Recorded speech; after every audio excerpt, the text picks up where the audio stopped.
കഴിഞ്ഞ ബി.ജെ.പി. സർക്കാരിൻ്റെ അവസാന നാളുകളിൽ അവർക്ക് ഏറ്റവും കൂടുതൽ തലവേദന സൃഷ്ടിച്ചത് ആരാണ് എന്ന് ചോദിച്ചാൽ പ്രധാനമായും ഉയരുന്ന ഉത്തരം മഹുവ മൊയ്ത്ര എന്നായിരിക്കും. പശ്ചിമബംഗാളിലെ തൃണമൂൽ കോൺഗ്രസ് എം.പി, ബി.ജെ.പിയുടെ ഏറ്റവും വലിയ വിമർശക. വിമർശനമെന്ന് പറഞ്ഞാൽ ഒരു ബി.ജെ.പി. നേതാവിനും അവർക്ക് മുന്നിൽ പിടിച്ചു നിൽക്കാൻ കഴിയാത്ത അവസ്ഥ. അതുകൊണ്ടുകൂടിയാണ് കഴിഞ്ഞ കേന്ദ്ര സർക്കാരിൻ്റെ അവസാന നാളുകളിൽ മഹുവ മൊയ്ത്ര പാർലമെൻറ്റ് നടപടികൾക്ക് വിധേയയായതും. എന്നിട്ടും ബി.ജെ.പിയുടെ കലിയടങ്ങിയില്ല. എന്നാൽ മഹുവ പിന്നെയും ബി.ജെ.പിയെ ചൊറിഞ്ഞുകൊണ്ടേയിരുന്നു. ഇപ്പോഴിതാ ലോക്സഭാ തെരഞ്ഞെടുപ്പിൽ അവർ മികച്ച വിജയം സ്വന്തമാക്കി വീണ്ടും പാർലമെൻറ്റിലെത്തുകയും ചെയ്തു. നടപടിയെടുത്ത് പുറത്താക്കാൻ ശ്രമിച്ച അതേ ബി.ജെ.പി. നേതാക്കളുടെ മുന്നിലൂടെ തല ഉയർത്തി ചിരിച്ചുകൊണ്ട് അവർ നടന്നു. ബി.ജെ.പി. നേതാക്കൾക്കാണെങ്കിലോ പ്രകടിപ്പിക്കാൻ കഴിയാതെ ഉള്ളിൽ കിടന്ന് വീർപ്പ് മുട്ടുന്ന ദേഷ്യവും. പാർലമെൻറ്റിലെത്തിയ മഹുവ മൊയ്ത്ര ബി.ജെ.പിയെ വീണ്ടും വീണ്ടും ചൊറിഞ്ഞുകൊണ്ടേയിരിക്കുന്നു. അവസാനമായി ബംഗാളിലെ ഒരു ബി.ജെ.പി. നേതാവിന്, വെറും നേതാവല്ല, കേന്ദ്രമന്ത്രി, പുള്ളിയെ വാരിയെടുത്ത് ചുവരിലടിച്ച് വെള്ളത്തിൽ മുക്കി പിഴിഞ്ഞ് വിരിച്ച് ഇട്ടിട്ടുണ്ട്. പാവപ്പെട്ട ആ ബി.ജെ.പി. നേതാവ് ചെന്ന് വീണിരിക്കുന്നത് അവർ ഒരിക്കലും വീഴാൻ പാടില്ലാത്ത ഒരു കുടുക്കിലാണ്. ഒരിക്കലും വീഴാൻ പാടില്ലാത്ത കുടുക്ക്. ഒന്ന് ആലോചിച്ച് നോക്കൂ, എന്തായിരിക്കും അത്? മനസ്സിലായില്ല അല്ലേ? ബീഫാണ് വിഷയം. പശ്ചിമ ബംഗാളിലെ കൃഷ്ണനഗർ ലോക്സഭാ സീറ്റിൽ നിന്നുള്ള തൃണമൂൽ കോൺഗ്രസ് എം.പിയായ മഹുവ മൊയ്ത്രയ്ക്ക് വീണ് കിട്ടിയ അവസരമായിരുന്നു അത്. കേന്ദ്രമന്ത്രി ശന്തനു ഠാക്കൂർ നൽകിയ പാസിൻ്റെ പേരിലാണ് മഹുവ മൊയ്ത്ര ബി.ജെ.പിയെയും അദ്ദേഹത്തെയും കുടുക്കിയത്. എന്താണ് ആ പാസിൽ? ഈ പാസിൽ ബീഫ് കൊണ്ടുപോകാൻ ഇതുമായി വരുന്നയാളെ അനുവദിക്കണമെന്ന് BSFനോട് ആവശ്യപ്പെട്ടുകൊണ്ടുള്ള പാസ്സായിരുന്നു അത്. എന്തായാലും പുള്ളിയുടെ പാസുമായി ബന്ധപ്പെട്ട് രാഷ്ട്രീയ പോരാട്ടം ആരംഭിച്ചിട്ടുണ്ട്. കേന്ദ്രമന്ത്രി ശന്തനു ഠാക്കൂർ തൻ്റെ ഔദ്യോഗിക ലെറ്റർ ഹെഡിൽ ബീഫ് കൊണ്ടുപോകാൻ കള്ളക്കടത്തുകാർക്ക് ഔദ്യോഗികമായി അംഗീകാരം നൽകിയതായി മഹുവ മൊയ്ത്ര തൻ്റെ സമൂഹമാധ്യമത്തിലെ പോസ്റ്റിൽ വ്യക്തമാക്കി. മഹുവ പോസ്റ്റ് ചെയ്ത ചിത്രത്തിൽ നോർത്ത് 24 പർഗാനാസിലെ ജിയാറുൾ ഗസിയുടെ 3 കിലോ ബീഫ് കൊണ്ടുപോകാനുള്ള പാസ്സാണ് കാണിച്ചിരിക്കുന്നത്. ഈ പാസ് ശന്തനു ഠാക്കൂറിൻ്റെ ഔദ്യോഗിക ലെറ്റർ ഹെഡിലാണ് തയ്യാറാക്കിയിരിക്കുന്നത്.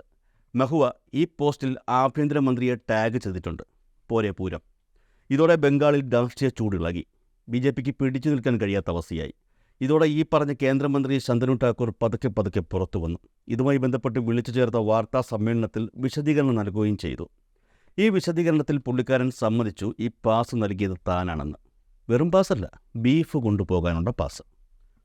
പ്രദേശത്തെ BSFൻ്റെ 85 ബറ്റാലിയനുകളിൽ ചിലർക്ക് തൃണമൂൽ കോൺഗ്രസുമായി ബന്ധമുണ്ടെന്നും അതിനാൽ അവിടെ പക്ഷപാതം നടക്കുന്നുണ്ടെന്നും ശന്തനു പറഞ്ഞു. TMCയുമായി ബന്ധപ്പെട്ട ആളുകൾക്ക് രാഷ്ട്രീയ പിന്തുണ ലഭിക്കുന്നുണ്ടെന്നും BSFനെ കുറ്റപ്പെടുത്തിക്കൊണ്ട് കേന്ദ്രമന്ത്രി വ്യക്തമാക്കി. അതിനാൽ ആ മേഖലയിൽ സന്തുലിതാവസ്ഥ നിലനിർത്താൻ താൻ ബീഫ് കൊണ്ടുപോകാനുള്ള പാസുകൾ നൽകിയിട്ടുണ്ട്. ബാഗ്ദ നിയമസഭാ ഉപതെരഞ്ഞെടുപ്പിന് മുൻപ് തൃണമൂൽ കോൺഗ്രസ് നെഗറ്റീവ് പബ്ലിസിറ്റിയാണ് നൽകുന്നതെന്ന് ശന്തനു ഠാക്കൂർ ആരോപിച്ചു. ചുരുക്കി പറഞ്ഞാൽ കേന്ദ്രമന്ത്രി പെട്ടു എന്നർത്ഥം. അതേസമയം BSF വൃത്തങ്ങളും ഈ ആരോപണവുമായി ബന്ധപ്പെട്ട് രംഗത്തെത്തി. അവർ പറയുന്നത് ഇന്ത്യ ബംഗ്ലാദേശ് അതിർത്തി പ്രദേശത്തെ ഗ്രാമങ്ങളിലെ ജനങ്ങൾക്ക് സാധനങ്ങൾ കൊണ്ടുപോകാൻ പ്രാദേശിക പഞ്ചായത്ത് സ്ലിപ്പുകൾ, അതായത് ഇത്തരത്തിലുള്ള പാസുകൾ നൽകുന്നുണ്ട്. ഈ പാസ് കണ്ടതിന് ശേഷം മാത്രമേ BSF പോസ്റ്റിലെ കാവൽക്കാർ ജനങ്ങളെ ഒരു ഗ്രാമത്തിൽ നിന്ന് മറ്റൊരു ഗ്രാമത്തിലേക്ക് സാധനങ്ങൾ കൊണ്ടുപോകാൻ അനുവദിക്കൂ. ഇന്ത്യൻ ഭാഗത്തുള്ള ഗ്രാമത്തിലേക്ക് സാധനങ്ങൾ കൊണ്ടുപോകാൻ ഈ പാസ് ആവശ്യമാണ്.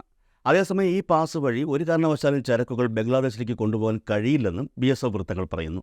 ഈ പാസ് ഇന്ത്യയുടെ അതിർത്തിക്കുള്ളിൽ മാത്രമേ പ്രാബല്യത്തിലുള്ളൂ. ബംഗ്ലാദേശുമായി അതിർത്തി പങ്കിടുന്ന ഇന്ത്യൻ ഗ്രാമങ്ങളിലേക്കും ബംഗ്ലാദേശിലേക്കും ചരക്കുകൾ നിയന്ത്രിക്കാൻ BSF കോടതി അനുമതി നൽകിയപ്പോൾ ഇത്തരത്തിലുള്ള പാസുകൾ വർഷങ്ങൾക്ക് മുൻപ് കോടതിയിൽ ചർച്ചാ വിഷയമായി മാറിയിരുന്നു. ഈ പോസ്റ്റുമായി ബന്ധപ്പെട്ട പത്രസമ്മേളനത്തിൽ ഈ പാസിൽ പറയുന്ന വ്യക്തിയായ ജിയാറുൾ ഗസിയെയും ശന്തനു ഠാക്കൂർ കൂട്ടിക്കൊണ്ടുവന്നിരുന്നു. 3 കിലോ പോത്തിറച്ചിയാണ് കഴിക്കാൻ കൊണ്ടുവന്നതെന്നാണ് ജിയാറുൾ ഗസി പറയുന്നത്. ഹക്കീംപൂർ അതിർത്തിയിലുള്ള തൻ്റെ ഗ്രാമത്തിലേക്ക് സാധനങ്ങൾ കൊണ്ടുപോകണമെങ്കിൽ BSFനെ ഈ പാസ് കാണിക്കണമെന്ന് അദ്ദേഹം പറഞ്ഞു. പക്ഷേ ബീഫ് എന്ന് വെണ്ടയ്ക്ക അക്ഷരത്തിൽ എഴുതിയിരിക്കുന്ന ഈ പാസ് ഇപ്പോൾ പശ്ചിമ ബംഗാളിൽ വൈറലായി കഴിഞ്ഞു.